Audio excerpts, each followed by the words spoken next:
मराठी भाषा शिकवलीच पाहिजे. त्यासाठी जेवढं तुम्हाला ताकद लावायची तेवढी लावा साहेब. पूर्ण हिंदू समाज तुमच्या बरोबर आहे साहेब. पण साहेब गोरगरिबांना मारणं चुकीचं आहे साहेब. आज इथे नोकरी करायला आलेत साहेब.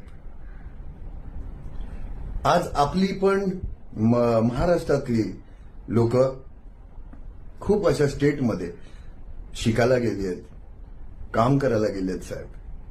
त्याच तिथले लोक हे सर्व बघतात आहे की आपल्या लोकांना मारलं जाते साहेब एका भाषेसाठी, मराठी भाषेसाठी.